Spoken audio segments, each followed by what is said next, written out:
Well, I'd like to say thank you very much to Chichester Humanists for organising tonight's event. I'm very honoured and pleased to be with you, and thank you for coming out on this glorious sunny day to hear me speak when you could be out having a lovely relaxing time. But hopefully I'll give you some ideas and information that you will find useful and informative. Tonight's talk is about my personal journey from Christianity to humanism. How I made the transition from what I see as dogma and superstition to rationalism and free thinking. My starting point, if I may preface my journey, is that organized religion is the world's single greatest fount of obscurantism, prejudice, superstition, and oppression.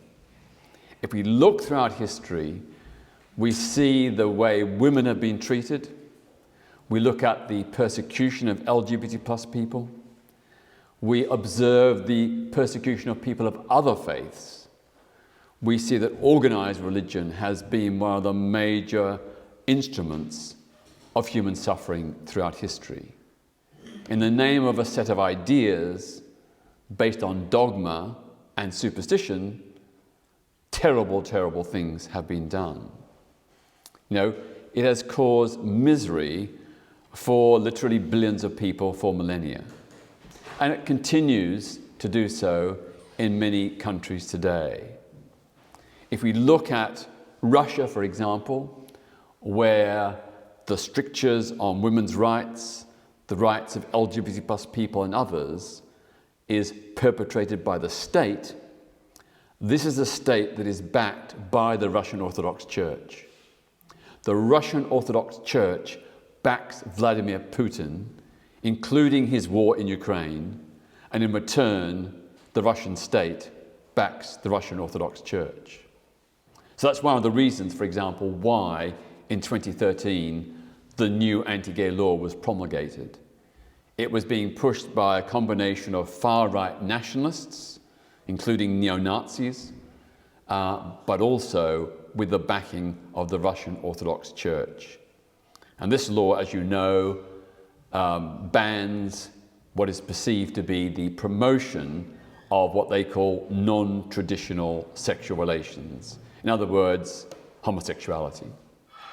And this law has ostensibly been targeted only at minors, but it's been interpreted in ways much wider than that. So, for example, someone holding up a placard in a Moscow street calling for equal rights for LGBT+ people was prosecuted on the grounds that a person under 18 may have been passing and may have witnessed it. Likewise, many university lecturers and school teachers who are LGBT+ have been sacked from their jobs, even though they've never mentioned homosexuality, but on the grounds that their mere existence as an LGBT+ person could have a negative, what they call destructive influence upon young people in their schools and universities.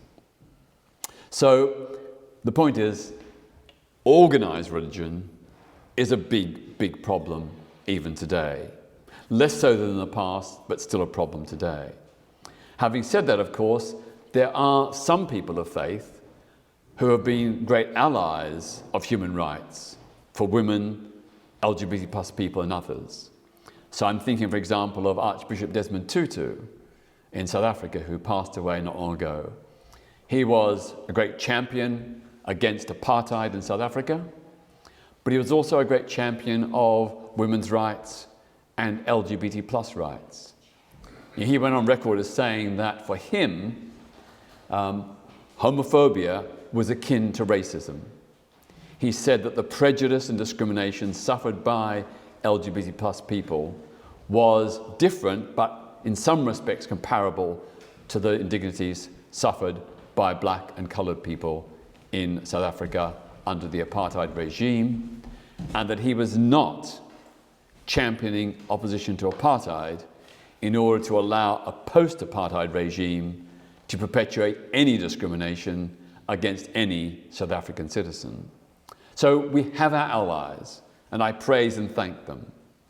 But then there is the question, those ideas and those values are rooted in a particular set of teachings based on holy books, which have all kinds of problems with them, which I will come on to a bit later.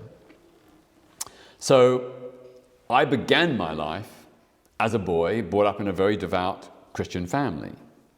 My human rights work is inspired by love and compassion, but it's not religiously inspired.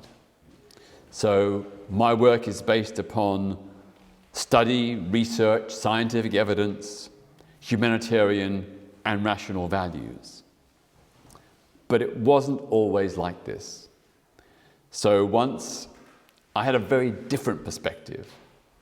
I grew up in a devoutly evangelical Pentecostal Christian family in Melbourne, Australia in the 1950s and 60s.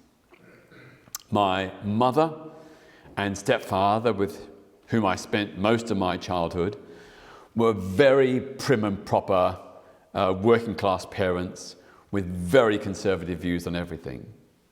Conservative views inspired by their understanding of faith. For them, the Bible, every word of it was the literal word of God. Some of you may have read the book Orange is Not the Only Fruit or seen the film. Well, that's a pretty close approximation of the kind of family in which I grew up. Yeah, everything about our life revolved around the family and the church. My parents had no friends beyond the church and the extended family. So I had a very sheltered, very closeted life as a young boy. My parents' Christianity was also very devoid of any kind of social conscience. It was more Old Testament than New. It was very much about personal salvation. So it wasn't about concerns about the world. My mother was very, very talented. She used to do recitations, which were very popular in the 1950s. She'd recite Shakespeare, poetry, funny stories. She'd do it at public events. And I can remember being told that when she was about 16, she did a radio program for, I think it was 3KZ in Melbourne. And by chance, an American film director was in Melbourne and heard her on the radio. He tracked her down and offered to pay for my mother and her mother to go to Hollywood for a screen test. But my grandmother was so dogmatic and narrow-minded. She said no, my mother could not go, that Hollywood and film, that was all worldly, non-Christian, it was corrupt, she'd end up in a bad place. So my mother was forbidden from going to Hollywood for her screen test. What a come down. She spent the rest of her life as a housewife and working in the local biscuit factory. The church very much had the view, the church that I went to very much had the view that the really bad sins were things like swearing, drinking alcohol, smoking, dancing, sex outside of marriage, communism, belief in evolution, not praying, and failing to go to church every Sunday. So I can remember in our church, they had a visiting pastor come from an American church who gave a whole series of Sunday morning sermons about the dangers and threats of communism, this godless political system where Christians were persecuted and people were subjected to this horrible, alien, evil ideology. And the sermons were very, very lurid. One that sticks in my mind, this was the 1960s, this is late 1960s.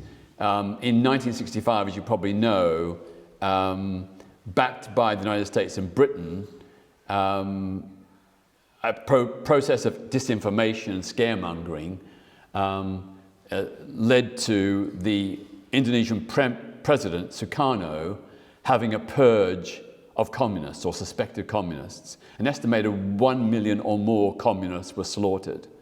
And this is, something I grew up with, and it was big in the news, particularly because Australia is not far from Indonesia. But anyway, one of these preachers told this story, claiming that the communists, and this is, if you're sensible minds or sensitive minds, plug your ears, but he said that the communists would take Christians, tie them against trees with barbed wire, and then rape women with bottles or sticks or other instruments, and that they would cut off the genitals of men and put them in their mouth and gag them. I thought this was rather lurid details, and I did avid searches, and I could never find any reports about this happening. Now, maybe it did happen once or twice, but we were given the impression this is what communists did to all Christians, and this was not just one or two, but many Christians suffered this fate. So that's the kind of church I grew up in. Also, of course, as I mentioned, the belief in evolution was regarded as satanic. I can remember coming home from school one day and my stepfather quizzed me and said, "They're not teaching that Charles Darwin rubbish in school, are they?" And I said, "Well, yes, we had a lesson about it the other day." And I sort of tried to present, why evolution made scientific sense and the evidence. I got punched in the face. I was only 13, I think. Punched in the face by my stepfather, knocked me across the kitchen table onto the floor because I dared to defend evolution and Charles Darwin. So you can get a sense of the kind of family in which I grew up. And of course, my entire extended family was of the same relations and same persuasion. I mean, my aunts and uncles, my cousins, they all were this incredibly God-fearing set of families. So I had no other reference point. So as a child, I too embraced God. I was a very devout young boy. However, when I grew up a bit, I remember in secondary school, from about the age of 13, I began to think for myself and began to look at some of the contradictions and, dodgy things about Christianity. So I remember asking my parents, it says in the Old Testament, that men shouldn't cut the corners of their beards. And I said to my stepfather, "You ain't got no beard." It says in the Bible you're not supposed to eat shellfish. But, here we are, we're having crab and prawns and other shellfish. We had mussels the other night. I mean, why are we only picking and choosing certain parts of the Bible? And I could never get an answer apart from "shut up, you little Satan," from my stepfather or words like that.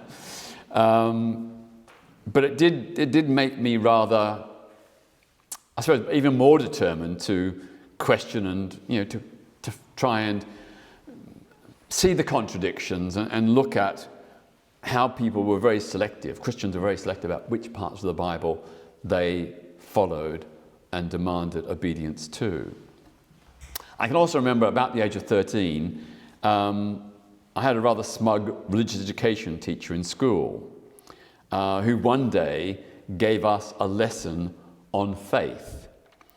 And he gave the example, he said, when you switch on a light, you don't think about it. You have faith that the light will switch on and the room will light up. I was only 13, but I thought to myself, that's not a very good example. I thought, bad analogy.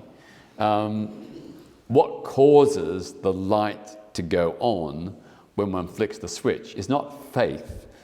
It's down to the man-made science of electricity and switches and wiring.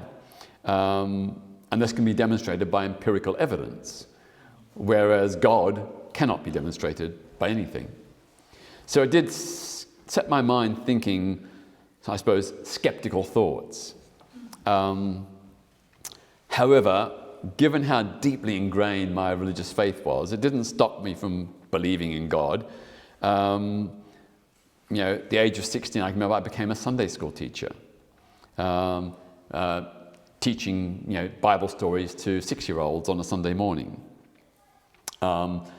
Being of an artistic disposition, I made very colourful cardboard tableaus of Bible stories, which the children loved, and my classes were always very popular and well attended.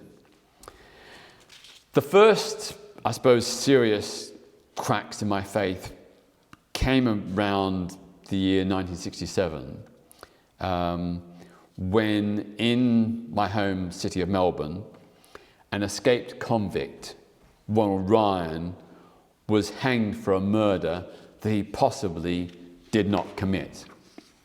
I was only 15 years old at the time, but I worked out that according to reports on the autopsy regarding the dead man's body, the trajectory of the bullet would have had to almost do a U-turn in mid-air to have killed the warder, because the escaped prisoner was standing way over there, the prison warder who was chasing him was over here, yet the bullet entered from the upper shoulder and exited through the lower abdomen. So that trajectory in a straight line where a bullet would be fired didn't really fit with the evidence about where the prisoner was standing, or the escaped prisoner was standing when he fired the fatal shot, and where the dead warder was shot down. Indeed, I did a bit of research and found that one of the other warders from the prison said he believed that the dead warder was accidentally shot by other warders from the watchtowers, and that would fit more closely with the trajectory of the bullet through the warder's body. So, despite this contrary evidence and at least some serious doubts about whether he actually fired the fatal shot, Ronald Ryan was executed anyway. And that was a really big factor in shattering my confidence in the police, the courts, the government. I just thought to myself, how could they allow a man to hang where there was at least a reasonable doubt that he might be guilty, where the evidence was not 100% conclusive that he fired that fatal shot?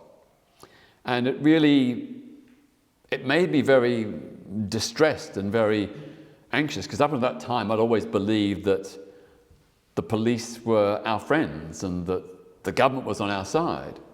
As a kid, I used to watch a radio program on the ABC called My Friend the Policeman, which always used to tell good stories of tales about police acts of kindness or catching robbers or criminals.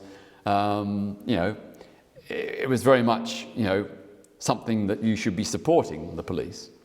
And indeed, my own grandfather, on my father's side, he became chief of police in Melbourne in 1936. We had police in our family. I'll tell you a little story. I mean, he grew up as a farm boy in remote rural Victoria.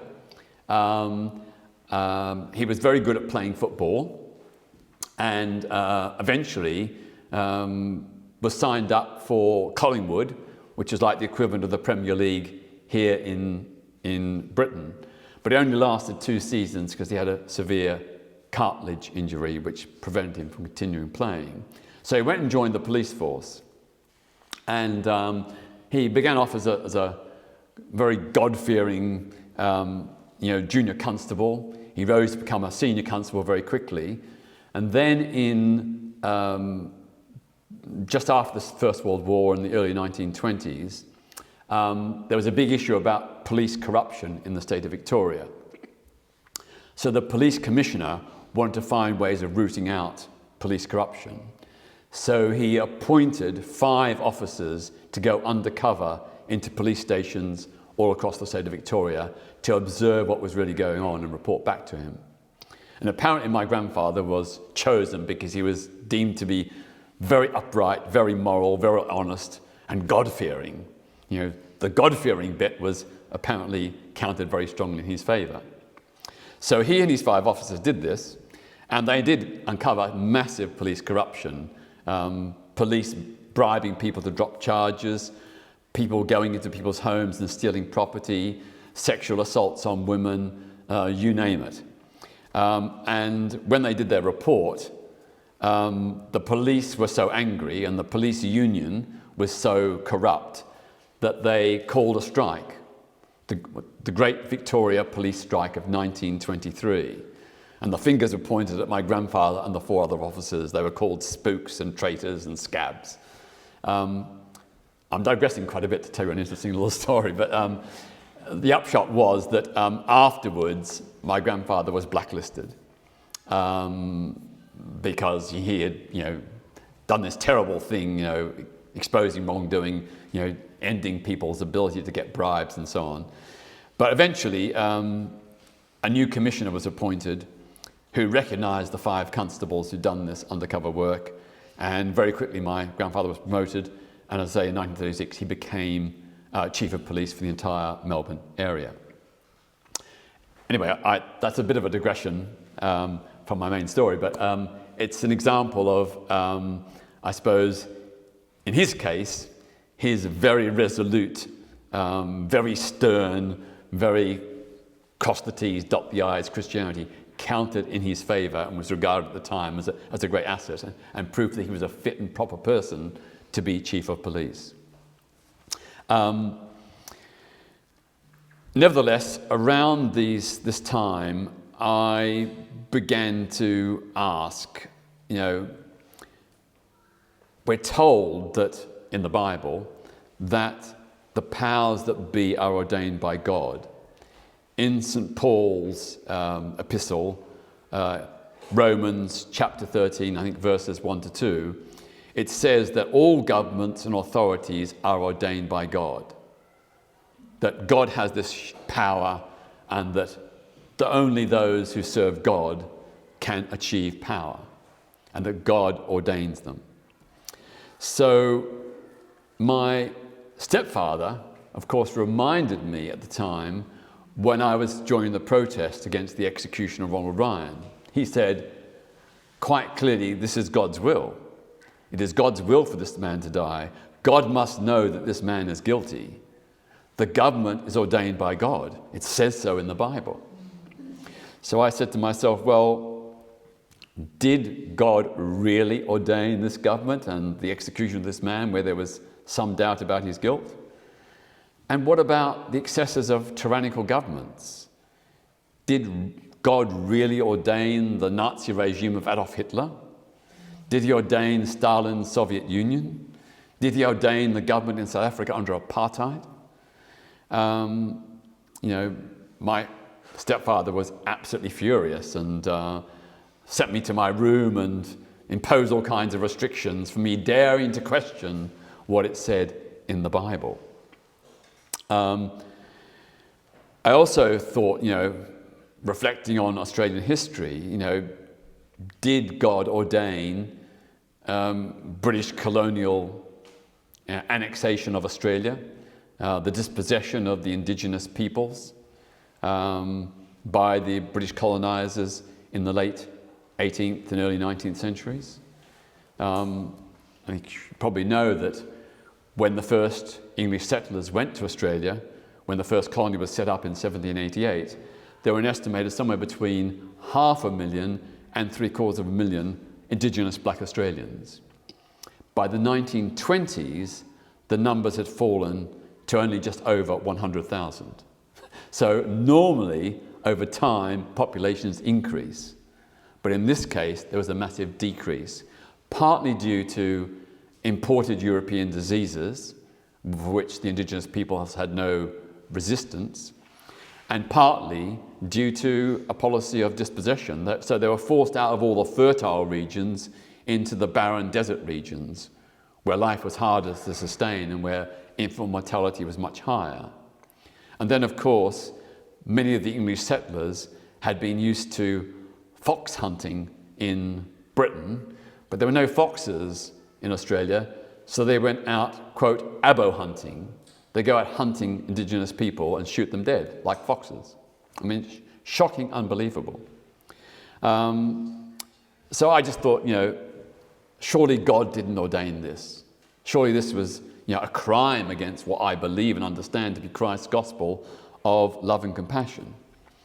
So I suppose around the age of 14, 15, 16, I began to develop my own version of what is known as liberation theology, although I'd never heard that phrase and never heard anything about it at the time. One of the things that was very influential to me was the Black Civil Rights Movement in the United States. Although I was in Australia, it was pretty much almost a nightly feature on the TV news and on the radio and in the press, the stories about the struggle of African Americans to end segregation in the Deep South and to end voter suppression in those southern states. And of course, this was a movement led by a Christian pastor, a Baptist pastor, Martin Luther King Jr. And I saw it as being him putting Christian values into action. That Christianity was not just about pious words or good intentions, not just about personal salvation, but about being a good person, about taking a stand against injustice, about supporting those who are being persecuted. So I could relate to that. And I just felt that's what Christianity should be about. But of course, in my parents' interpretation, not at all. So I think about the age of 14, I left my parents' Pentecostal church and began going to the local Baptist church. Because, Martin Luther King was a Baptist minister, I thought that's going to be much more my liking or my version of Christianity. But it was not what I expected. It wasn't even a quarter as inspiring as Martin Luther King. It had no social conscience. It was a huge disappointment. Undeterred, I began to think on my own naive teenage mind the idea of revolutionary Christianity, Jesus Christ the Liberator, drawing on the Sermon on the Mount and the parable of the Good Samaritan. I began to think of Christianity in those terms and as a force for social justice and equality. And this led me into Christian-inspired activism for Aboriginal rights, as well as against the death penalty, against apartheid, and against the draft and the Vietnam War, because Australia was fighting alongside the Americans in Vietnam in the 1960s. So I was very much engaged with a radical group called the Student Christian Movement at the time to challenge these things. So one of the things we did was in 1970, the South African surf lifesaving team came to Melbourne to compete against the Australian teams in a big international contest. And so a group of us from the Student Christian Movement, we went down to the surf beach at Lorne, southwest of Melbourne, and tried to blockade the beach to stop the contest going ahead. We did not succeed, but we made our point. And we got a good battering by South African supporters and some of the police. But, we did things like that. Another time we interrupted a church service at the main Presbyterian church in central Melbourne. They were hosting Yvonne Goolagong, who you probably know was an Indigenous Aboriginal tennis player who had won Wimbledon and was a big name in women's tennis at that time. But she and the church had failed to speak out against apartheid in South Africa. And so we went into the church and we didn't interrupt any of the sacred parts of the service, but when the sermon began, we criticised both Yvonne Goolagong, who was there, and the pastor, calling on them to condemn apartheid, saying it was incompatible with Christianity. We were turfed out very promptly, but again, we made our point. At the age of 17, I realised I was gay. Previously, I just had no conception that I might be gay. For my parents, homosexuality was one of the worst possible sins, almost on a par with murder or rape. It was totally and utterly shameful. And so in my own consciousness, just the concept or the idea that I could be gay just never entered my mind. Although looking back on my childhood, there are certain incidents which probably point to quite an early unconscious awareness. I remember probably when I was about 10 years old, my mother took the family to swim at St Kilda Beach in Melbourne. And I can remember after swimming at lunchtime, we had sandwiches on the beach, and I was munching these sandwiches, and this young guy, probably 18 or 19, walked past in these very little tiny, vivid aqua blue swimming trunks. And I thought to myself, I'd like to have trunks like that, but I probably unconsciously was thinking, I'd like to know that person. I don't know. And there were other instances. I sort of had a crush on my best friend at school, though I didn't recognize it at the time. These are things that had been totally suppressed because my religious upbringing was so strict and so overpowering. But anyway, at the age of 17, I did realize I was gay. And fortunately, I met a very nice man where I began working at that age. And we had sex for the first time, and I thought it was amazing. I immediately thought, this is a sense of emotional as well as sexual fulfillment. I felt totally at ease. I just had no shame or guilt. I mean, I still can't quite believe just how, just from one moment to the next, I just thought, well, the Bible's clearly got it wrong. We are consenting adults. No one's harmed. No one's complained. Why on earth should this be wrong, either in law, which it still was then in those days, or in terms of biblical teaching? And my parents always used to teach me, well, the reason why sins are wrong is because sins harm people. Like if you don't tell the truth, or if you steal, or you sexually assault someone, or if you're abusive or threatening, you're harming someone else. That is why these things are sins. But clearly, sex between two men or two women with consent, adults, that's not harming anyone. So I could never understand why that was wrong. And it did,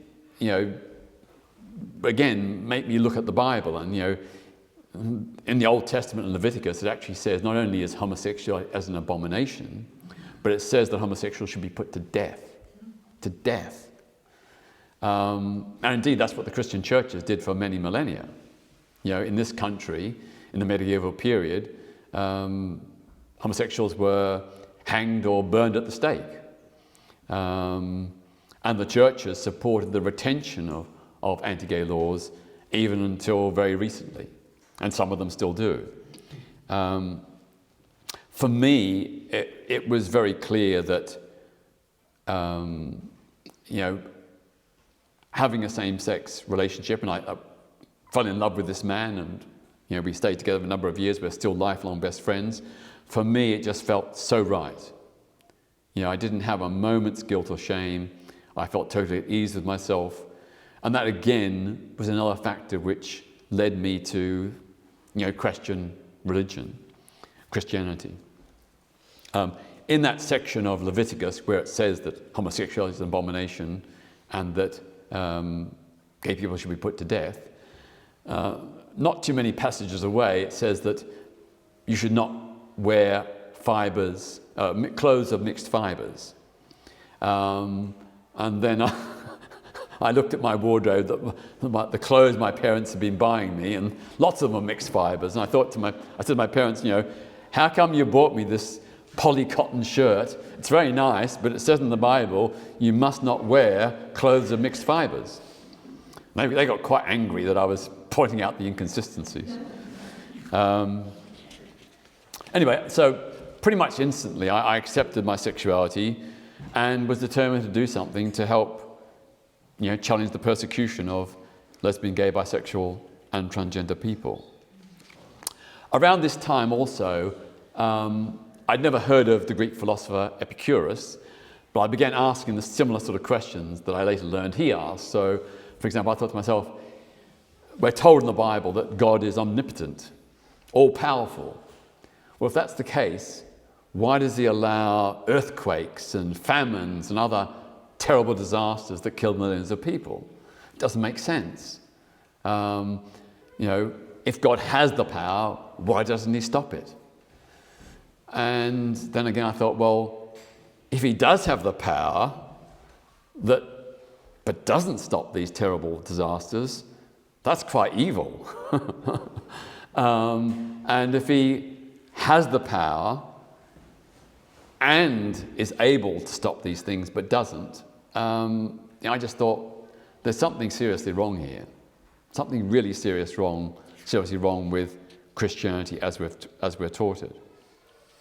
So by the time I turned 20, rationality finally triumphed over superstition and dogma.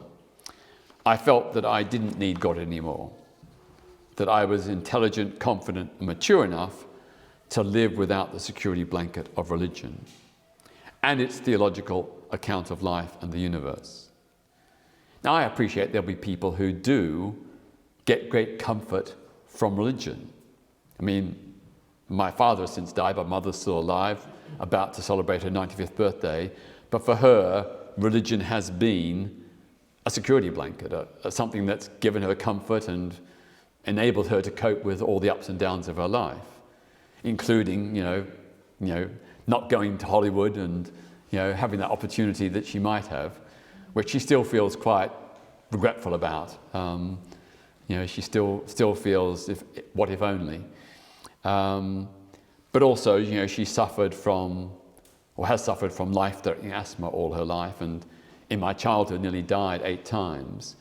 And for her, religion has given her that confidence and hope. And of course, everything good that happens is down to God, and everything bad that happens is down to Satan. Not quite the way I see it. But the upshot is that, so around the age of 20, I renounced religion and embraced humanism, a philosophy which is motivated by science and human ethics, based on love and compassion. And I concluded that, I don't need God to tell me what's right and wrong. We humans have the capability of figuring it out for ourselves. Instruments like the Universal Declaration of Human Rights is proof of this. It's true that some people of faith influence that document, but basically it's based upon reason, on a reasoned calculation, a rational calculation of principles and ideas to make a better world, what we need to do or not do to have a better life. And I think that a whole range of different other non-religious ideas, like the Universal Declaration of Human Rights, show that we don't need a God-given dogma. We don't need the intolerance that's enshrined in many faiths. We can have a set of values to lead a good, upright, worthy life without religion, without its prescriptions. So for me, we can do good without God, and that is what I strive to do. Thank you.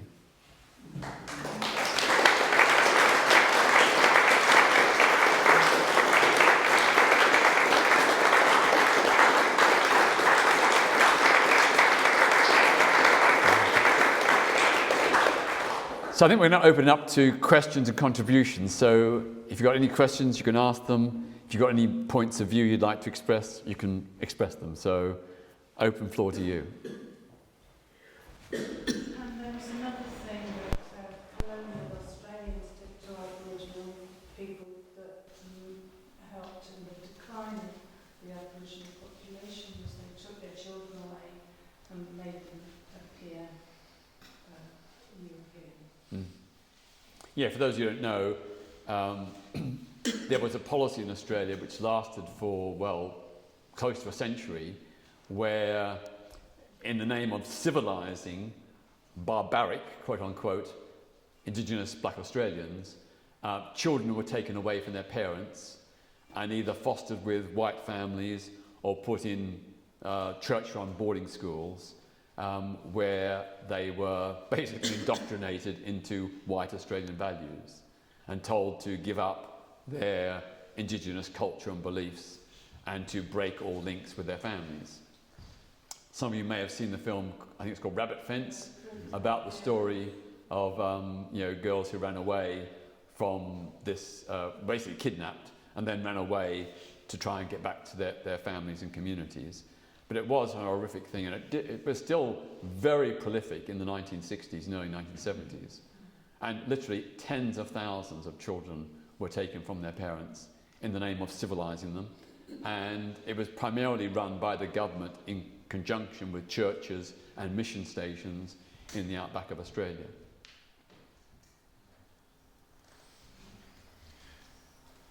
A strange question. How did your mother respond when, presumably, you must have told her at some point you had no faith and possibly about your sexuality? She presumably still sort of, copes with that now.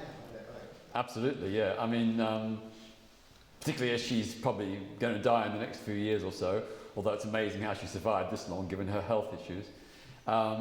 She's terrified that she'll never see me again. She's urging me to come back to the faith so I will go to heaven and have eternal life with her. And I have to very gently, say, no.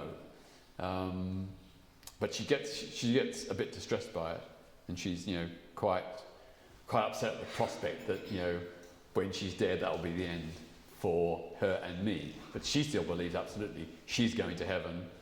She's an upright Christian woman. She's going to heaven. She will have eternal life. When it came to telling my parents about my sexuality, because they were so extreme, I didn't initially dare tell them, because I feared they'd turn me over to the police. That's how extreme they were. They've since told me many years later they wouldn't have done that, but I'm not too sure at the time whether they would have or not. I also knew that simply telling them would be a huge shock. As I said, for them, homosexuality was a sin on a par almost with murder or rape. So my strategy was to gently broach the idea with them, to drop hints. So over a period of about 3 years, what I did was if there was an instance of a gay person, maybe reported in the paper that a gay person had been badly beaten or arrested, I would just make a casual remark, say, that's terrible, just because they're gay they shouldn't be beaten up, or if they were being arrested, live and let live. Occasionally when I heard about a gay rights protest in Britain or the United States, I would perhaps mention, did you hear about that? Gay people want equal rights. Whatever you think, they should be left alone. You can be a Christian and do your life the way you want, and they can be whatever they are and through their life. And that led to some fractious conversations sometimes. But even then, my stepfather was extremely hostile. But my mother, even then, was sort of saying, perhaps they shouldn't be persecuted. It was sort of very grudging. So eventually, over time, over about 3 years, my parents put 2 and 2 together and got 4, all gay. So my mother then asked me, and I said, yes, I'm gay. And there was a flood of tears, and that lasted for some months. But then eventually she began to get used to it. And she does say to this day that the way I did it was, the best way. That if I'd simply blurted out that I was gay at the age of 17, she would have had a nervous breakdown, or she wouldn't have known how to deal with it at all. But over the period of me dropping the hints, first of all, she became a bit aware of LGBT plus issues. Secondly, she began to get used to the idea, and sort of, her suspicions were sort of gradually intensified. So I remember when I was at work, there were some other gay people at work who were openly gay, and I told my mum, these are really nice people, they're very intelligent, very sweet, they're very kind. What's the fuss? And she would say, maybe, but it's still wrong.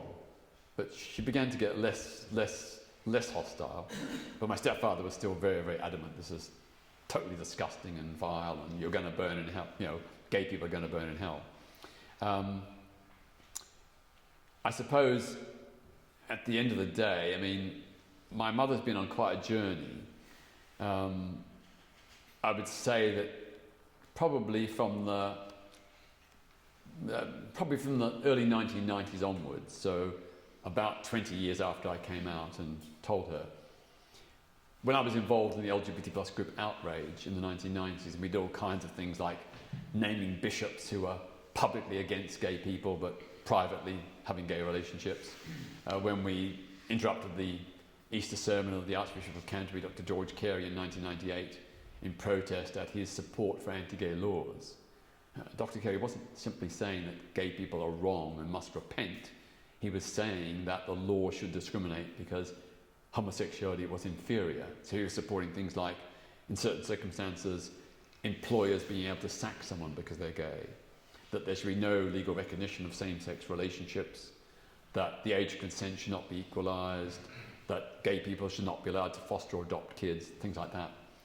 I can remember when I did that interruption of the Archbishop of Canterbury sermon in 1998 in Canterbury Cathedral. It was actually televised. The news in Australia reported it, and before I could even tell my mother, she heard about it. And when I did speak to her on the phone a couple of days later, her first response was, "Oh, Peter, did you really have to do that?" But it wasn't so much anger, it was just, did you really have to do that? And then I explained that we tried for 8 years, together with other LGBT people, to meet with the Archbishop to express our concerns about his support for discrimination. And he wouldn't meet us. So I said, you know, he wouldn't meet us, so we had to go and meet him. And that's what we did. And then she sort of said grudgingly, I suppose so. You were very polite.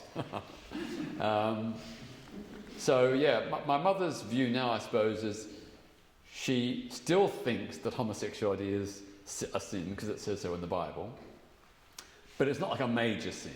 You know, she acknowledges it's not like rape or murder or thieving or you know being threatening or abusive or that kind of thing.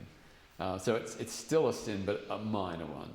But she's also come to a place where she still believes that, or she now believes that homophobia is a sin. That, you know, being prejudiced or discriminatory towards LGBT plus people, that is a sin. You know, to treat people badly because of their sexuality, that is not right. And so she's been actually very supportive of most of my campaigning. So that's quite a journey. And she has said, you know, God doesn't force anyone to become a Christian or to follow his precepts. It's a free choice. So if people choose to, that's great. If people don't, that's their decision. And so the idea that the law should reflect a particular interpretation of Christianity by, for example, denying women the right to have an abortion or denying LGBT plus people equality, she thinks that's wrong. You know, that these are things you must decide for yourself. But the law should not be a theocracy. You know, religious law should not be the law of the land. That there should be a secular state where people of all faiths and none can be treated equally. Having said that, only in 2016, I think, or 2015, I went back to stay with my mother for a couple of months, and she was very insistent about me going to church. So I thought, to be nice, okay, I'll go along. But I said, look, if I come to church and the preacher says anything I disagree with about women's rights or gay rights, I'm going to get up and speak against him. And she sort of laughed and scoffed and said, oh, come on. So I went to church with her, and it's like a very happy, clappy sort of Pentecostal church. They actually have quite good tunes, it's just the content's a bit wrong. But then the preacher began his sermon, and this was the time just before the referendum on same-sex marriage.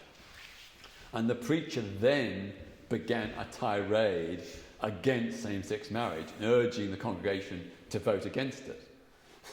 So, true to my word, I stood up and said, discrimination is not a Christian value.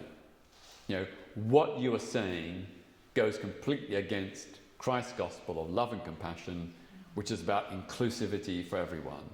Everyone, we're all God's children. So therefore, discrimination, which is what a ban on same-sex marriage is anti-Christian. He was so shocked that anybody should dare challenge him. The whole congregation turned around in disbelief. The jaws dropped, the eyes popped. And then he came back at me, and I came back at him, and finally he said, if you don't shut up, I'm going to call the police. So I said, I've made my points. You've heard what I'm saying. Thank you. So I sat down. My mother was like, oh. She was quite mortified. And I told her, look, I told you, if he said something, I would challenge him. And she said, yeah, but I didn't really think you would. I said, you ought to have known me with my history that I would. But anyway. Hi, Peter. Can I ask, you've obviously talked about the rational way that the thoughts evolved. But during that time, have there been any societies, writers, thinkers that have inspired you and evolved your thought, and people that are wanting to look into it now? Is there any sort of writers and stuff you'd recommend? Well, if you go to the Humanists UK website, there's loads of references there of people of far greater intellect and far greater minds than mine. Obviously, people like Richard Dawkins are very well known, who gives a very good exposition of why religion is flawed and so often against human rights, though not always. And just the body of scientific evidence shows very clearly that science is a much better way to understand the world and our place in it.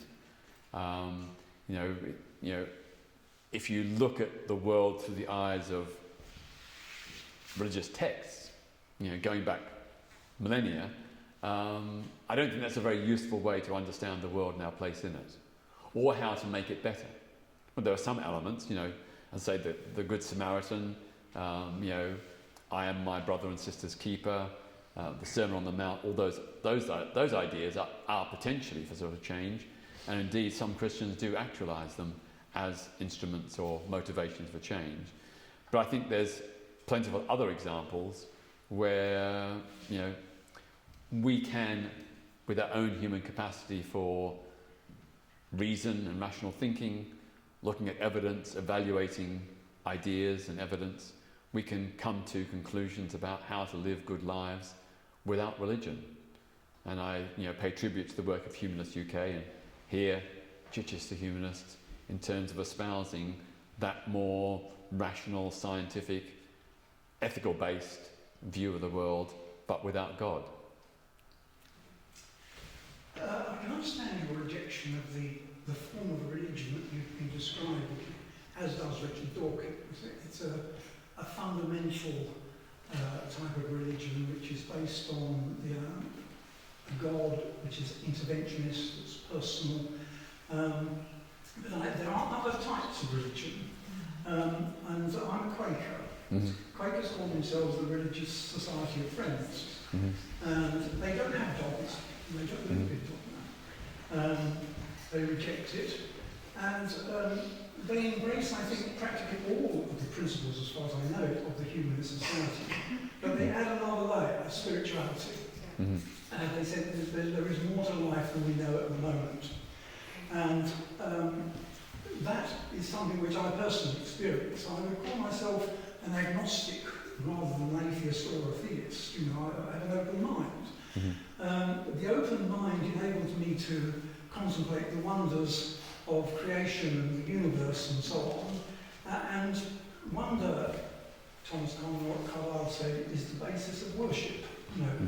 And that's why I continue to belong to the Society of Friends, because I feel that there is a spiritual dimension to life.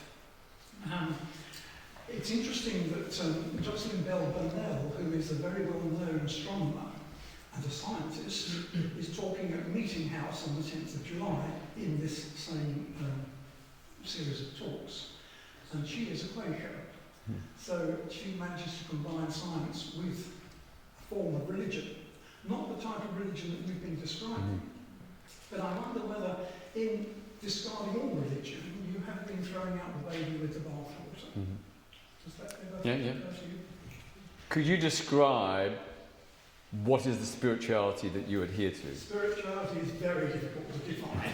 I agree. Quakers have great difficulty with it, and it's a very broad church, to say the least. People in Quakerism range from atheism to conventional theism, you know. But it is that sense that there is more to life than we know at the moment. Isn't that something that science also says? Yes. There's more to life that we know. It is not incompatible with science. I'm a biologist by training. I'm a scientist. Yeah. I mean, I would say that although I'm not religious, I do have a sense of wonder. I do have a very difficult to describe feeling. You know, for many years I used to go to all kinds of hiking and trekking in like places South America or the South Pacific and so on, climb volcanoes and right down into craters and, you know, tops of mountains. And yeah, I do get a very, I suppose, almost transcendental feeling in that situation. But I wouldn't describe it either as spiritual or religious. It's just an awe at the beauty of nature, the complexity of nature, the expansiveness of nature. It's the same with, you know, when I see those fantastic photographs from the Hubble Space Telescope, looking into the universe and seeing these magnificent photographs of galaxies far away and supernova and all kinds of things like that.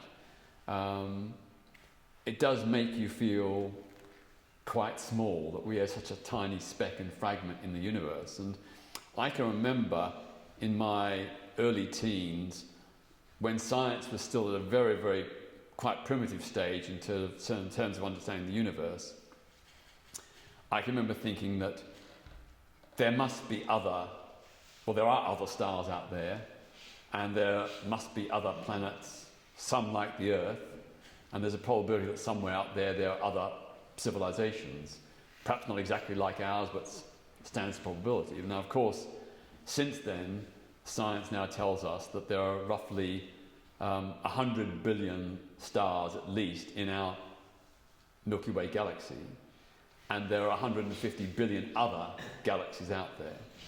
So the probability of us being the only civilization in the universe is extremely small. Some may be more developed than us, some may be less developed, but almost certainly we are not alone. And that was another thing that influenced my break with religion, because I thought this is all about Jesus Christ came to Earth. What about the people on the other planets and the other civilizations, the other galaxies? What about them? So yes, I mean, I love nature, and I'm awed by nature, but I wouldn't say that makes me either spiritual or religious. I look at it through a scientific, an understanding of why and how nature works. Yeah, I wonder if I can change tack slightly. My basic question is, do you sometimes think your method gets in the way of your message? We have been on the same demonstrations a long time ago when I was at university, and you are very forthright, very, one would say, aggressive, perhaps, and you are, of course, a media bogeyman. But do you think that style of getting your message across hinders things? Well, put it this way. Obviously, I would rather sit down with a government minister or police chief or archbishop over a cup of tea and biscuits and find a solution. And many times I've tried that. Sometimes it's worked, but often it hasn't. So when people in power refuse to listen to compassion and the evidence, then you've got to up the ante. Think of the Chartists or the suffragettes. They were ignored, so they had to adopt more radical methods. I go back to the Black Civil Rights Movement, which influenced me greatly in the 1960s. They tried to lobby the president, they tried to lobby Congress, but they were ignored. So when desegregation didn't happen through the Congress, they went to the Deep South and they refused to sit at the back of the bus. They went to have picnics in parks which were reserved for white people only. They went into cafes which had a whites-only policy and demanded to be served. And they are arrested, sometimes beaten. Now, I can say, hand on heart, that I have never, ever used violence. In all the different protests I've done, over 3,000 protests over the last 55 years, I have never used violence, never threatened violence. Did you scare people? Well, much violence has been done to me, but I've never retaliated. I've been physically violently assaulted over 300 times, arrested over 100 times, but I've never retaliated in kind. So I follow the Gandhian and Martin Luther King idea of non-violent direct action and civil disobedience. I think I only scare people because I'm challenging orthodoxy. I've challenged not just homophobia, biphobia and transphobia, but also racism, misogyny, all kinds of tyrants and torturers around the world. And of course, many of them are not used to being challenged. And when you call them out, they get very defensive and they accuse me of being threatening. Now, I've never threatened anybody. I've called out those who abuse human rights and persecute others, but I've never threatened to kill them or harm them. And I think people found, particularly in the 80s and 90s, when public opinion was very different, back in those days on LGBT plus rights, more than 2/3 of the British public thought that homosexuality was wrong and that gay people should not have equal rights. So in those circumstances, when you're saying things like an equal age consent, the right of same-sex couples to have legal recognition of rights, when you're challenging police harassment or church persecution, yeah, of course those people get very angry and they feel threatened, not because you're actually threatening, but because their orthodoxy is coming under scrutiny. So in the case of Canterbury Cathedral in 1998, when myself and 6 other members of Outrage walked into the pulpit during the Archbishop's sermon, we did not threaten him or the Christian religion. We didn't use any abusive language. We just simply said, discrimination is not a Christian value. The Archbishop was wrong to say that LGBT plus people should be denied equal rights. We want to live in a society where everyone, including Christians, have equal rights. So that was a very polite, brief, peaceful protest. But looking at the media coverage and the denunciations in Parliament, you would have thought that we were terrorists, letting off bombs in the cathedral. All we simply did was just speak truth to power. We called out a church that was, as I say, not merely saying that gay people were sinners and should repent, but that we should be denied equal rights in law, that the law should discriminate. Just actually in defence of that gentleman there, even so, I'm Misty, I identify as transgender. For 2 years now, over in Bognor, there's been a small group of people reporting me to the police because of the way I'm dressed or presenting, not even saying anything rude or derogatory or any actions in that respect. They're actually reporting me to Sussex Police, saying that I caused them to be harassed, alarmed and distressed. Sussex Police are actually arresting me, detaining me for 24 hours and questioning me in regards to the way I'm dressing, presenting or appearing. It's a protected characteristic by not being transgender. I've had a lot of dental work, I've only got 4 of my original teeth, so if I weren't in my false teeth, I look, best described as like the Gruffalo. I've only got 4 of my own bottom teeth. So on first presentation to somebody, you think, my God, what a horrid sight. Yeah, you have every right to be offended, have your own views, expression, thoughts and opinions, but when you use those views, thoughts, expressions and opinions against somebody who has a protected characteristic, it's when it becomes a hate crime or hate incident, and when the police do nothing about it, actually, they believe those things. For 2 years, I've been trying to get help from virtually a number of LGBTQ support groups throughout the United Kingdom.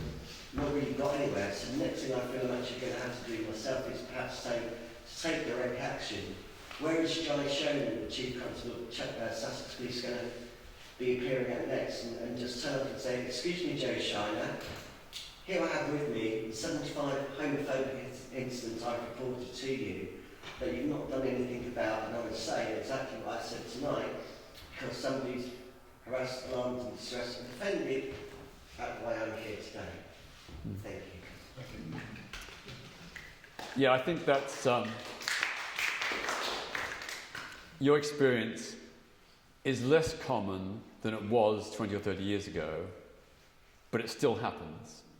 You know, my foundation currently has about 8 people that we're supporting who are in a very similar situation to you.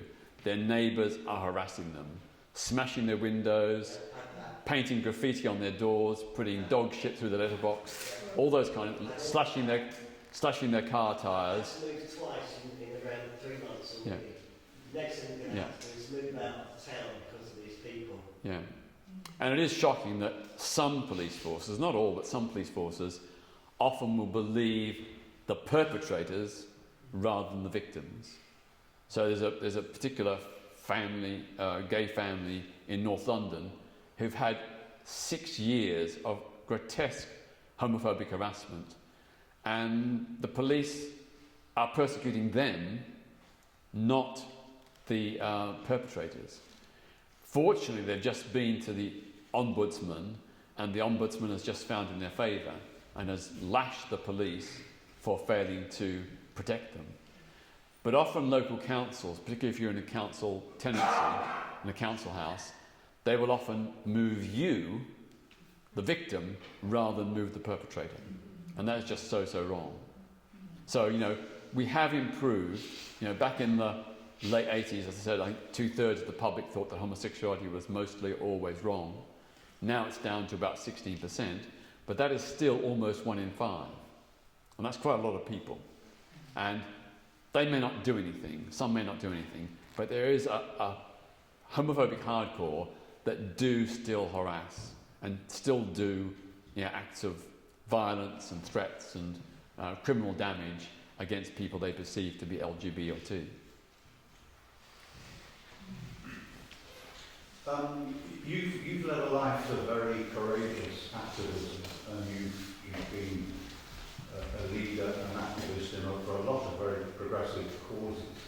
I'm just wondering what the connection between that and humanism is, because humanism doesn't have a foundation text that we're all familiar with, and we may disagree with, but we don't pore over this text and try and interpret it.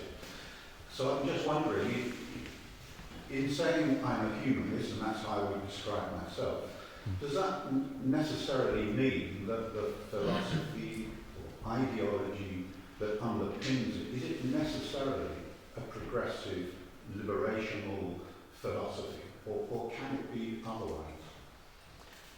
Well, I think the experience of humanists around the world is to say that they believe in doing good without God. And by good, they mean understanding the world, acting in our lives based upon scientific research and evidence, based upon ethical values, based upon reason and rational thinking, based on free thought. And I think the universal view of humanists is very much rooted in the ideas of love and compassion, care for others. You know, as I said, epitomised by the United Nations Universal Declaration of Human Rights. You know, a man-made document which embodies the core principles of how we should treat each other and how states should treat their citizens. So that's the way I would see it. I don't know of any humanists who have used humanism in a way to harm others. I know there are some atheist regimes, like for example Stalin's Soviet Union, that have used atheism in bad ways to persecute people of faith, which of course they're entitled to believe. Even if I disagree with them, they're entitled to believe that.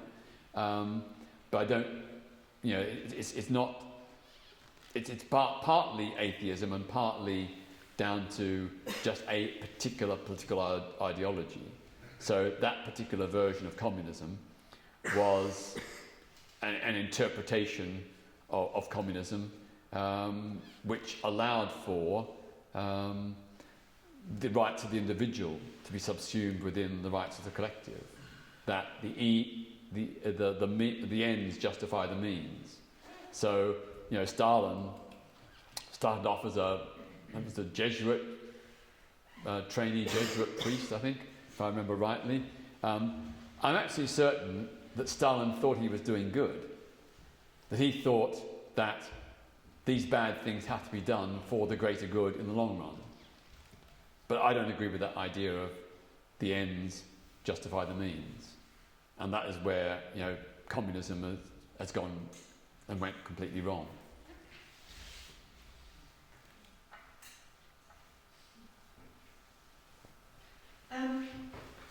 So you're back to your life and your early years and all that pretty extreme religion that you grew up with. Do you think that had it been less extreme, more reasonable, more moderate Christianity, maybe C of E, but I don't know what the C of A, whether you would have reacted in the way that you did, whether you would have made that transition into humanism? That is a very good question. And I can't say with any certainty, give you an answer for that. But I suspect that in the end, even the more liberal, sort of huggy, cuddly feeling of Christianity would have probably eventually led me to break from it. I think, at the core, I'm trying to think of the world in a rational sense based upon science and reason and evidence. And even the more gentle, kinder Christianity doesn't square with that.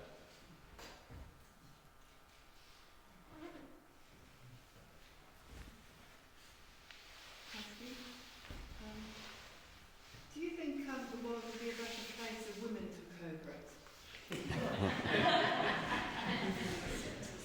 Well, of course, my immediate reaction is to think of Margaret Thatcher.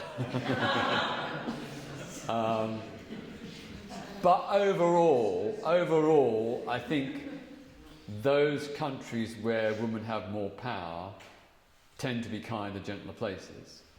It's not a universal, but I think on the whole, women don't have the same sort of competitive, macho sort of hardness of many male politicians. Sorry?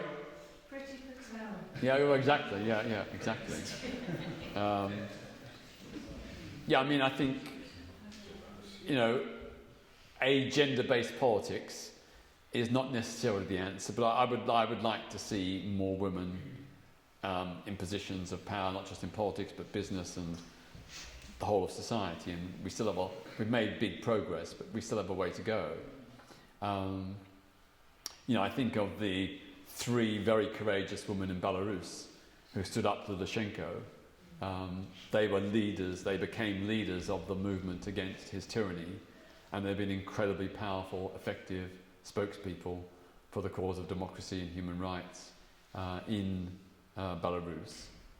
I go back to, lots of different examples of women who've played a very significant role, not just in the women's rights movement, but in broader human rights movement. So, 2 Irish presidents, Mary McAleish and Mary Robinson, were very powerful spokespeople who gave new life to the Irish presidency, which had been pretty dull and not much public support, but in their role as former human rights advocates and lawyers, they brought a human rights dimension to the Irish presidency, which massively increased public enthusiasm and support for that role. And we now, of course, have President Higgins, who also comes from a human rights background. So I I think you all know that I'm a dyed-in-the-wool Republican. I don't support monarchy and royalism. People often say, well, who would you have instead? We wouldn't want a Tony Blair or Richard Branson as president. But Ireland gives an example of where you can have someone who's beyond politics but has huge respect. And I would think of someone, I'd like to see Helena Kennedy, QC. She'd be a fine president. Or Joan Bakewell. There's actually quite a lot of women who would make very good presidents if we ever moved from a monarchy to a republic. Yeah. I think I've always kind of regarded the environmental, the damage that we're doing, the catastrophe that we're creating, that we're just, the nightmare we're in the middle of creating and walking into at the same time. And I've always regarded that as a human rights issue, because it's all of those people who are yet to be born, as well as our children and their children. And for me, it's a human rights issue, always has been, and there's a sadness around loss of species. But it is human rights because we're the ones who are conscious of the state of the world and of what is being done and what could have been done. And I just wonder how that could we persuade you, please, to take that on as well. Well, I do. I've been involved in green politics and climate action for many, many years. In fact, I wrote a chapter in a book in the 1980s which warned of, it was speculative guesstimate, but I warned of precisely all the kinds of things we're now enduring. Climate destruction, species extinction, the diminution of natural resources that we rely upon for our societies. These are human rights issues in the sense that it's no good campaigning for a more just and equitable world if we don't have a planet on which to practice it. And right now we are in a situation where the threat of irreversible climate destruction is very, very real. We shouldn't exaggerate. There is the possibility we can draw back from the edge. There's a possibility there may be new technologies that can solve the problem, but it's looking less and less likely. And the irregular and sometimes more violent weather patterns we're experiencing, the heat waves, the bushfires, the droughts, all these different things are warning signs that we need to wake up. And of course, right now, the people who are really on the cutting edge are not us.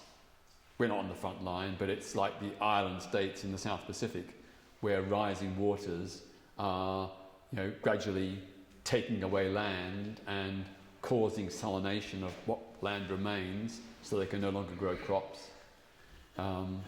If the kind of climate destruction that's predicted happens, and look at the IPCC predictions, we are looking at a serious loss of many of the world's major river deltas. And for example, in Asia in particular, these are the major population and food producing regions.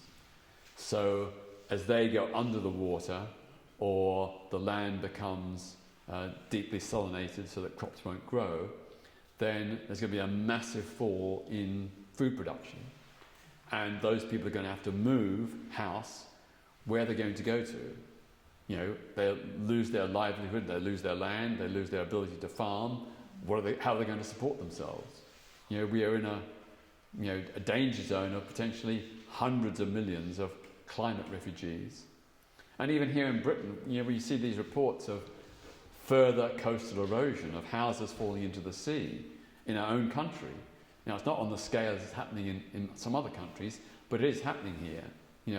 Every time I go to Norfolk, there's the land is lost a bit more.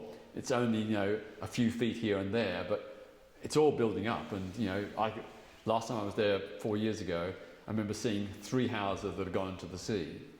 And it's very probable that with rising sea levels, lots of coastal regions will be threatened by sea surges.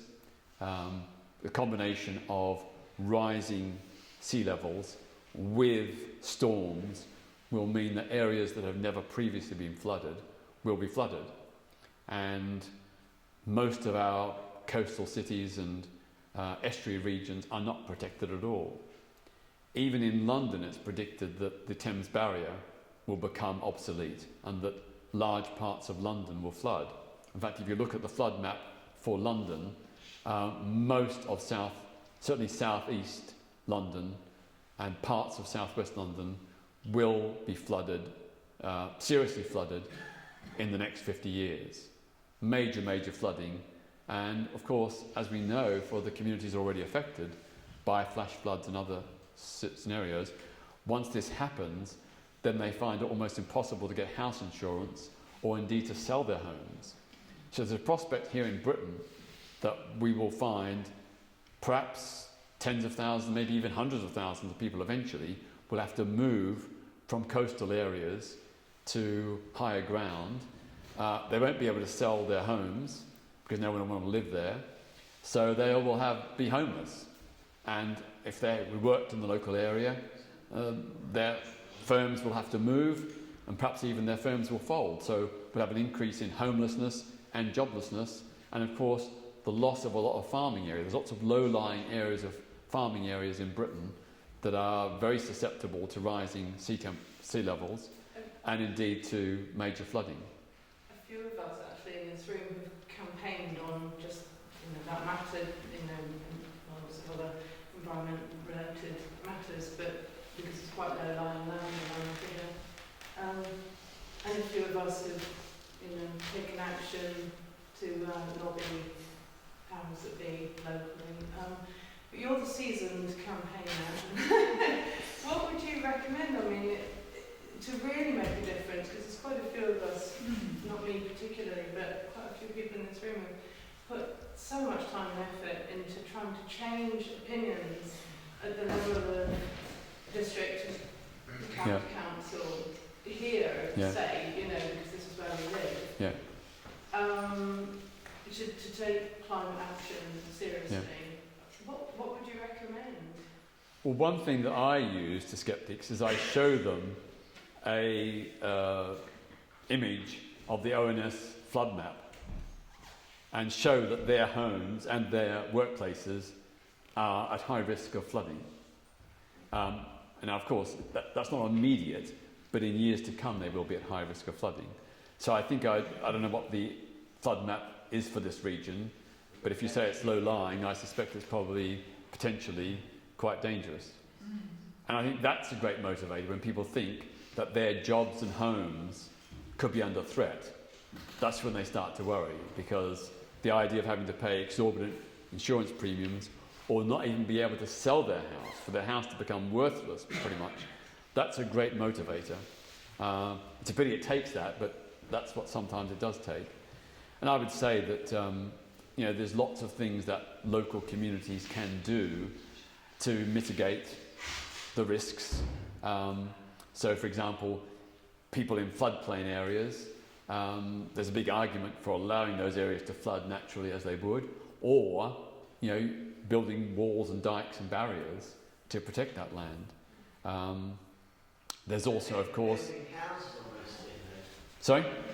They're quite often not willing to build houses on that piece of space. Yeah. We have here, and what to do, try to do normal things. Yeah. Why have you allowed this plan application for 50 homes on this piece of land, 500 homes on that piece of land, when in even say 25, 30, 40 years, it's going to have to move their land because and they've all got gas boilers. Yeah. I mean, it is madness when you think about it. In terms of reducing our carbon output, the single most effective, cost-effective and quick way of solving things is by better home, factory and office insulation. It's estimated that a serious program of energy conservation, of insulation, could reduce our energy needs by about 20 to 25%. When you add in other things like a switch to more efficient boilers or heat pumps, when you add in things like installing solar panels on every roof in the country, the potential to reduce our carbon footprint is massive.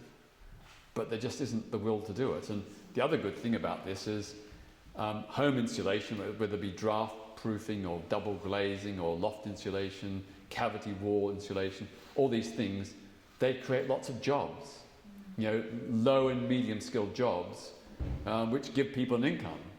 And at the same time, help reduce people's energy bills, which in a cost of living crisis is very important, and also reduce our carbon footprint and reduce our carbon emissions. So to me, it makes so much sense. And I just read, was it today, that the government's cutting subsidies for people to buy electric cars. Again, an obvious way to reduce our use of fossil fuels and to switch to a greener, cleaner economy. It is so obvious. And the same with the energy conservation grants. They are so limited and so restrictive. The government announced major grants about, was it 2 years ago, but had a cut-off deadline, I think, of March this year, and so many people applied. There are only X number of vouchers, whatever, available, but so many applied that there weren't enough employees with the skills to actually provide the loft insulation, the cavity wall insulation, and so on. So there's no real joined-up thinking. And, that there are things, lots of things that we can do, and lots of things that the local council could be doing. So, or... PV cells on every Yeah. build. Yeah. And, photovoltaic cells are becoming more and more efficient. They're not that efficient, but they are, they make a substantial input, and it doesn't require sunlight, it just requires light. That's all that's needed is light. So even on a quite overcast day, they can produce energy. And if people could be, producing their own energy at home, that's going to reduce their bills, which is good in this current cost of living crisis, but it also will reduce the overall need for a reliance on carbon and fossil fuels. Do you think faith schools do harm and are a barrier to inclusivity? If I had my way, all faith schools would be closed down. Now, I'm sure there are some very good faith. I know there are some very good faith schools, but why should that be just for the privileged few who happen to have access to those schools? And moreover, faith schools are divisive. The idea you have separate schools for Catholics or Jewish people or Protestants, Church of England, it strikes me as incredibly backward. And yet a third of all schools in this country are faith schools supported and funded by the state. Now, I just think we should have an all-in inclusive education system. It should not be based upon faith or attendance at a particular church or mosque or synagogue. I think it's better if pupils from all backgrounds mix in together, learn about each other's faith or non-faith, learn about each other's culture. That's a much better way, a more likely way to have an inclusive, caring society. We know that faith schools do have admissions policies that mean that parents will often lie and start going to church to get their kid into that school because it has a good record. And I praise the schools with a good record and thank the teachers there, but it shouldn't be a situation where people have to or feel obliged to be dishonest and adopt a faith in order to get into a school. Likewise, there are some faith schools that are fairly inclusive, but we know when it comes to LGBT plus rights that homophobia, biphobia and transphobia tends to be worse in faith-based schools, and those are the ones that take the least action to remedy it. So the state sector is much better in supporting LGBT plus kids and in taking action against bullying and other intimidation suffered by LGBT plus kids. So, I just think that faith schools are an historical anomaly.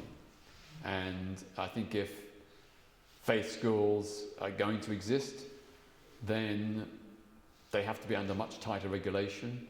And we know there's been a whole series of damning reports about the biased, discriminatory admission policies of faith schools, the fact that some of them do not support inclusive education, do not promote equal opportunities, do not do enough to challenge bullying and things like that.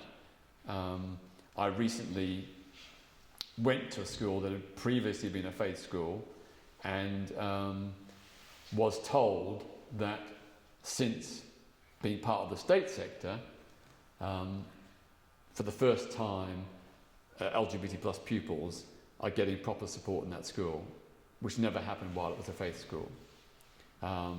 Thankfully, Ofsted went in and did an inspection and found a whole series of problems, of which LGBT issues was just one factor, but it is a factor that has been remedied by being in the state sector. Could I just add something to that? Because it just seems to me that the whole function of education should be about encouraging, right from the moment a child enters the system, to think for themselves, to use their own critical faculties as far as they have them, to make sense of the world, to make sense of their lives. If they're going into a school which is teaching them a single faith, this is what you have to believe, that's not teaching, that's not education for me. It's a shutting down rather than an opening up. It's indoctrination. It's surprising that faith schools still exist in the 21st century. We don't have, faith-based, other faith-based institutions apart from the religious institutions themselves. We do live in a secular age where there's supposed to be a proper separation between church and state, where all beliefs and none can flourish equally. But faith schools do mitigate against that.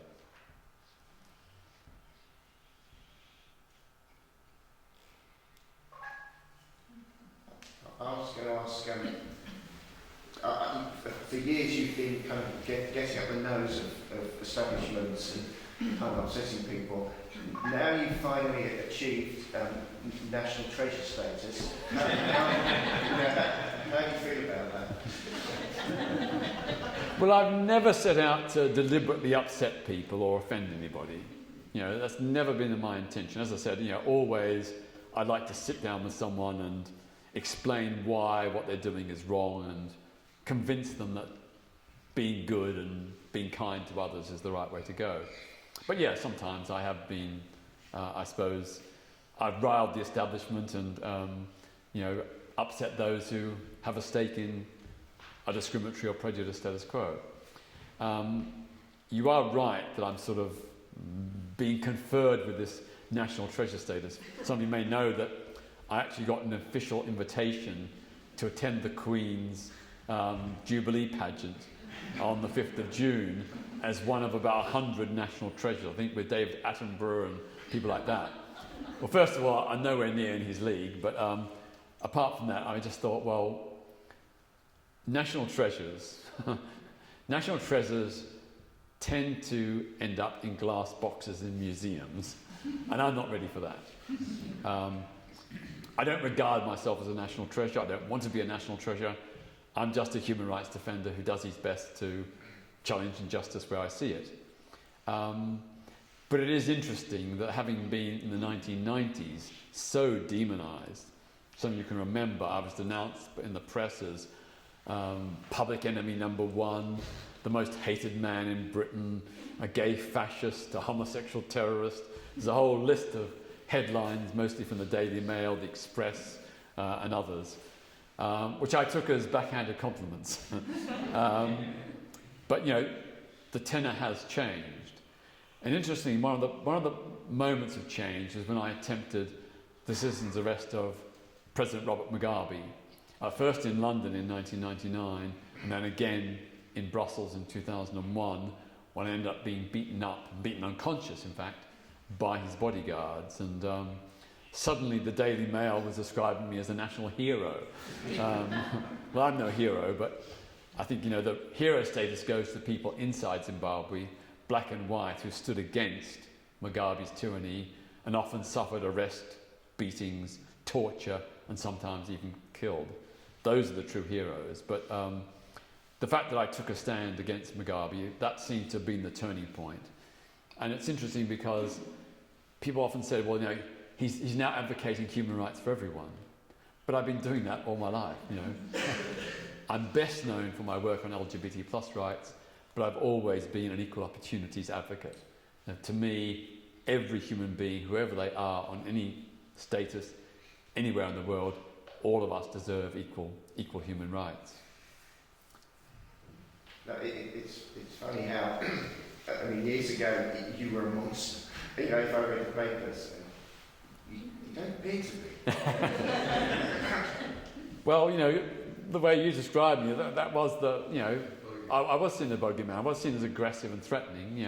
I spoke my mind, and I spoke out against people trying to silence me and others who were speaking out for human rights. And of course, a lot of people didn't like that. Definitely in the 1990s, the media coverage was so grotesque, not just because of what I was standing for, but because what I and others were doing, So we weren't just lying down and taking police harassment without a whimper. We were challenging the police. I remember in the early 1990s, or let's say 1989, 1990, the number of gay and bisexual men arrested for consenting victimless behaviour was almost as great as in 1954-55, when male homosexuality was totally illegal and when the country was gripped by a McCarthyite-style anti-gay witch hunt. Now people say, well, wasn't homosexuality legalised in 1967? No, it wasn't. It was a partial, limited decriminalisation, and in fact, most aspects of gay and male life still remain criminal offences. So that, for example, the law that sent Oscar Wilde to prison in 1895 and resulted in Alan Turing being chemically castrated in 1952 remained on the statute books until 2003 in England and Wales. And it was under the heading of, quote, unnatural offences. So all those laws remained in force, and after 1967, at least 10,000, probably maybe 15 or 20,000 men were convicted for behaviour that mostly would not have been an offence between a man and a woman. So all kinds of obscure laws going back centuries. Until 2003, if two men, maybe in the supermarket, they were queuing up to go through the cashier, they got chatting, they took a fancy to themselves, they exchanged names and phone numbers. That was a criminal offence until 2003, punishable by a maximum sentence of 2 years jail. Now, if a man and woman were doing that in the supermarket checkout queue, everybody would think, live and let live, fine, what's the problem? There were other laws like, even though technically sex between men, providing they were 21 or older, in the privacy of their own homes was legal, it was only legal if all the curtains were drawn, all the doors and windows were locked, and if no other person was present in any part of the house. So, as a student, I shared a house with other students, and even when my boyfriend came around and he stayed overnight and we had sex in our locked bedroom door, because there were other students in the other bedrooms, we and they were both committing offences. I was committing an offence by having sex in a circumstance which was not a private place according to the law, and they were committing a criminal offence by allowing it to happen. The criminalisation of LGBT plus people in the armed forces didn't end until 1994. That was still a criminal offence, even though it was not a criminal offence for civilians in those certain circumstances. People were still being witch hunted out of the armed forces after that until the year 2000. the law was not finally sexuality neutral, non-discriminatory, until 2003 in England and Wales, not until 2009 in Northern Ireland, and not until 2013 in Scotland. There were residues of anti-gay laws in those different jurisdictions until those times. The full decriminalisation of homosexuality for members of the Merchant Navy only officially ended, I think, 3 years ago. So you can imagine, myself and the LGBT plus group Outrage, when Parliament wouldn't listen, when MPs wouldn't even discuss these issues, we had to get up at it, we had to challenge. When the police were raiding gay saunas, but I had friends in 1974, a friend of mine in Peckham in South London had his 25th birthday party. And in the middle of the party was raided by about 20 police officers who barged in, pushed people out of the way, and burst into the bedrooms expecting to find people having sex. They weren't. And were very, very angry when they didn't get any results. But apparently they'd been tipped off by homophobic neighbours. And then one guy, the police, he wouldn't move out of the way, so the police struck him. He put up his hand to defend himself and accidentally knocked over, or the police officer lost his balance and fell over. And then he got dragged out into the street and beaten by 5 or 6 police officers, bloodied and blued all over. Of course, nothing he could do. That was still going on in the early 70s, and indeed, even in the 1980s and early 1990s. I can remember the Raw Vauxhall Tavern in South London in 1987 when Lily Savage, you know who Lily Savage is? Paul O'Grady. He was on stage, or about to go on stage to do a performance, and 30 police officers barged into the pub wearing rubber gloves, because this is in the era of the AIDS panic. Paul O'Grady said when the officers came into the dressing room wearing the rubber gloves, first of all he thought they were one of the follow-up acts who were going on stage, and secondly he said, "Oh, well, you come here to do the washing up, love." But anyway, people were arrested and roughed up. That was in 1987. In the late 1990s, a group of 7 men in Bolton at Greater Manchester were arrested for having sex in private in their own homes, but with more than 2 people present. They were taken to court, they were convicted, they were given suspended sentences, but they were given suspended jail sentences for having sex in the privacy of their own home on the grounds that more than 2 people were present. I mean, unbelievable. I just want to say thank you very much for your campaigning. Sorry. Just thank you very much for listening to you. Actually, it makes it easier. My generation, I'm getting worse. Well, thank you very much, yeah. I mean, certainly life is much easier. It's imperfect, but it is much easier nowadays. And it's not just me, of course. I'm just one of many, and I want to say very loud and clear that literally tens of thousands of LGBT plus people and tens of thousands of straight friends and allies have made these changes possible. It's by getting up and standing up, by lobbying members of Parliament, by going on marches, by doing all kinds of campaigns. That's how we've changed things. Change did not happen because the people in power suddenly decided to be nice. They had to be pressured to be nice. And that's the story universally of every marginalised, discriminated community, black people, women, many others, people with disabilities. It's only by standing up that we make change. And standing up does make a difference. We're going to have to continue fighting for these rights for the next 50 years, might be in, say, 30 years' time. Okay, perhaps we have got this now. Yeah. Well, right now we still have this huge battle to ban conversion therapy, various therapies and practices which are designed to change a person's sexual orientation or their gender identity. Now, this was promised by the Conservative government back in 2018. They promised it then. We're still waiting.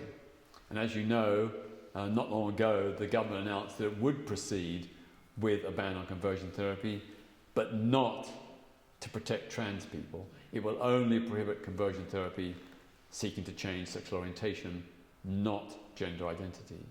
And trans people are some of the most victimised of all, the ones who are subject to some of the worst conversion practices, which have been condemned by every reputable medical, psychiatric and counselling organisation in Britain and the world. They all say that these therapies are abusive and unethical, they are harmful, and they don't work. And I know people who've been through conversion therapy and they've all suffered great depression and anxiety as a result, and none of them have been cured. So it really is time to put these practices where they belong, history. You know, they are something from a dark age. And equally, we still have a problem with trans people being able to get legal recognition. The Gender Recognition Act of 2004 was progress at the time, because it did allow people to legally change their documents to reflect their true gender identity. But it's a very slow, cumbersome, bureaucratic process. You have to get a medical approval, for example. And so many people, in fact most people who responded to the government's consultation on reform of the Gender Recognition Act, argued that there should be a process of statutory self-declaration. Now this does not mean, the way some people have presented it, that someone can just simply on a whim declare themselves to be trans. It's a system whereby a trans person has to sign a statutory declaration in the presence of a JP or solicitor or somebody else of high professional standing, and it is legally binding. So, you know, if they claim to be trans and they act in ways that are not trans, they could actually, in theory, be prosecuted. So it's a system that already exists in many other countries, including right next door in Ireland. It has worked very well. The abuses that we're constantly warned about haven't happened. And I just think that it's time that trans people got a fair deal.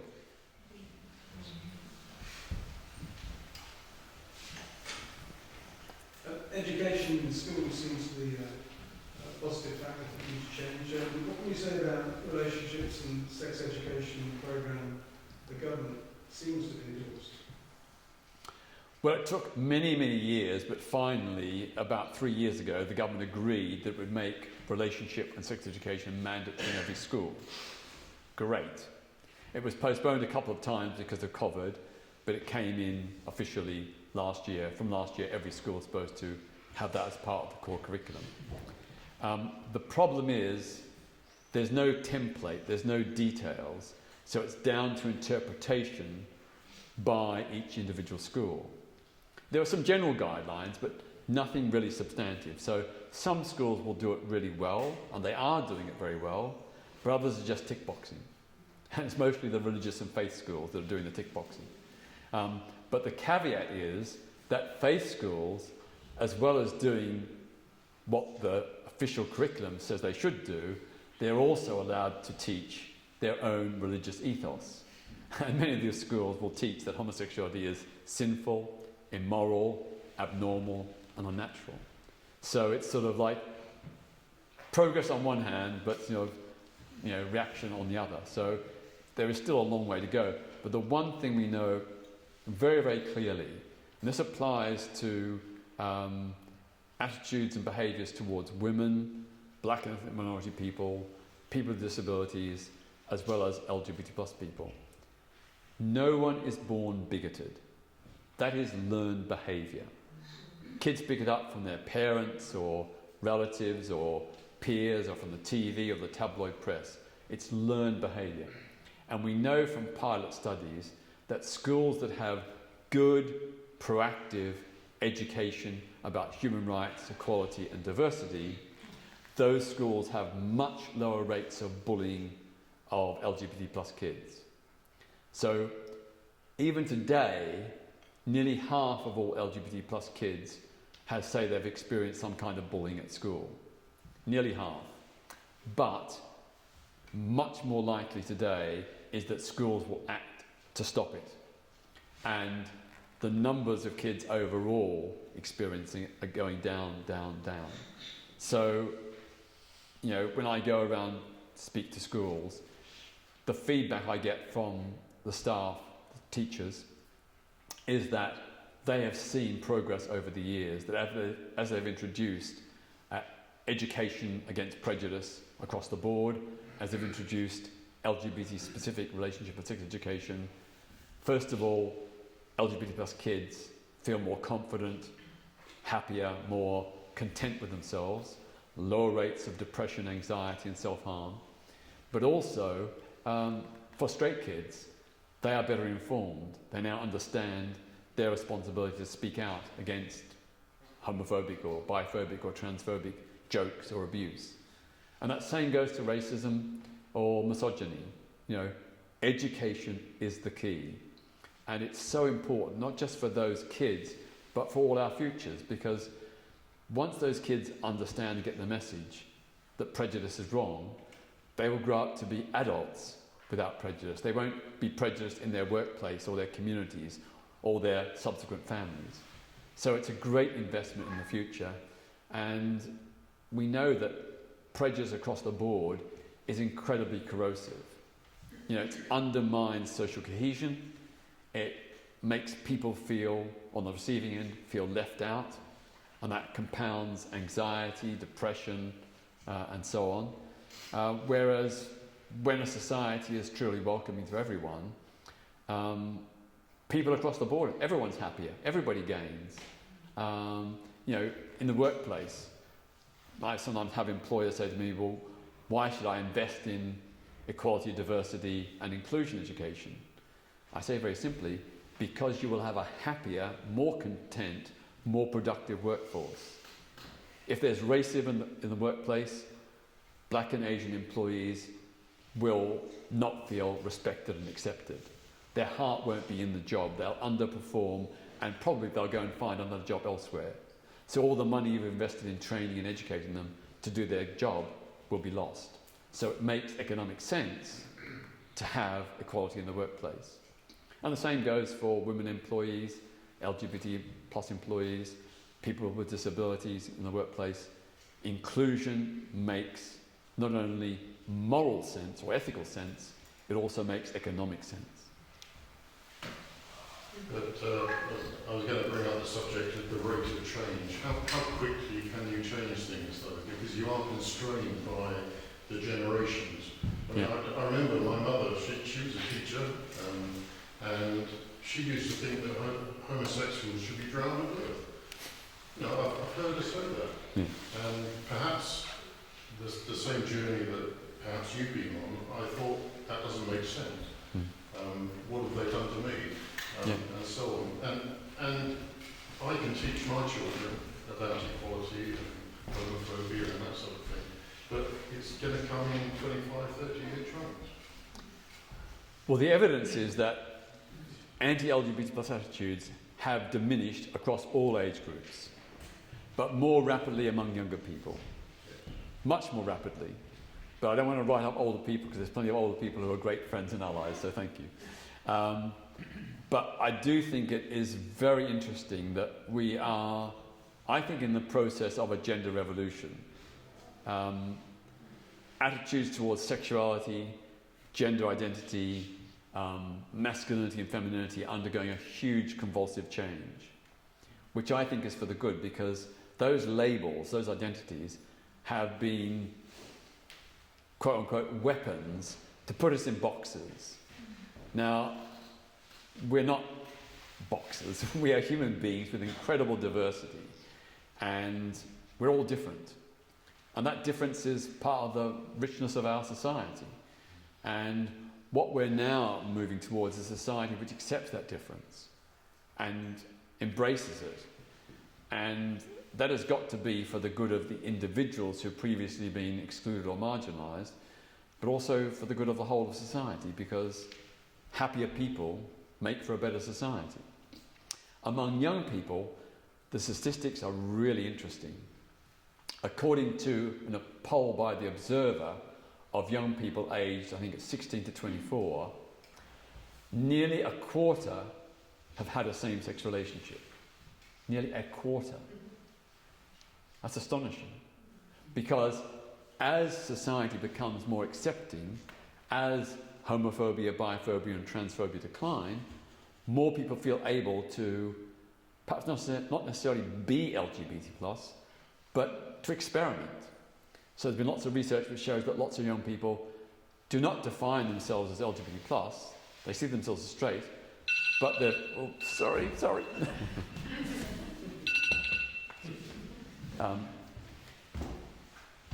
But they felt comfortable enough to experiment, to try it and see.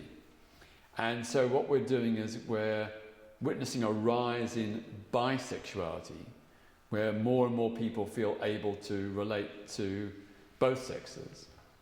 Maybe not for all their lives, maybe only for part of their lives, but we've always known that sexuality can, in certain circumstances, change or be expressed in new ways. It's not really a change, it's expressed in new ways. So some people who, looking back on their lives, think, well, actually I've been bisexual all my life, but I never could ever accept or even acknowledge the homosexual side, but now in this more liberal attitude, this more liberal society, I feel able to do so. That's a rising trend. There's another survey which came out recently, which again looked at young people aged 16 to 24. It found that 49% of young people say they would not define themselves as 100% straight. That's basically half. Said they would not define themselves as 100% straight. Now the analysis, some people never did anything about it. Some people were just saying, I don't see myself as 100% straight. They didn't necessarily have same-sex relations. But the fact that they felt confident, even to an anonymous researcher, to admit that or say that, I think it's quite phenomenal. And, you know, I've always worked for the long-term goal.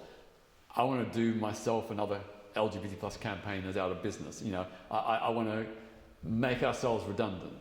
I want to work for a society where nobody cares whether you're gay, straight or bisexual, whether you're trans or cisgender. Nobody will care. And I think we're moving in that direction.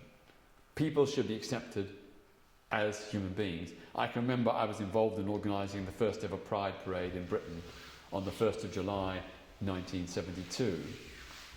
And among the banners was, quote, "We are human sexuals." That was a far-sighted idea back in 1972 by members of the Gay Liberation Front who carried that banner.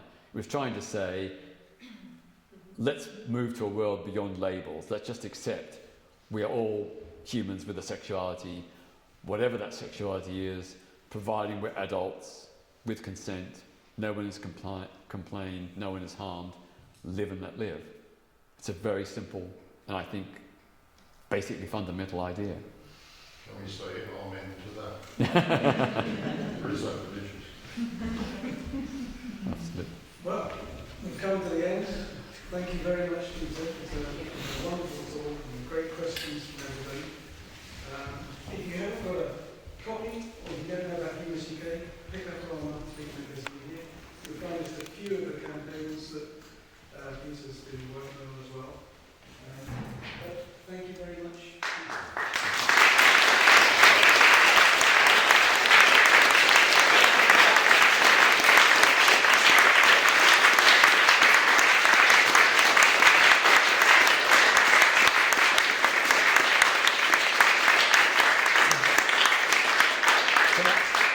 Can I just reiterate my thanks to all of you for coming out tonight when this gorgeous weather was a great, very, very attractive alternative option. Thank you so much. And thank you so much to Chichester Humanists for making it possible. And please do take the booklets and maybe get involved with the Humanists if you can.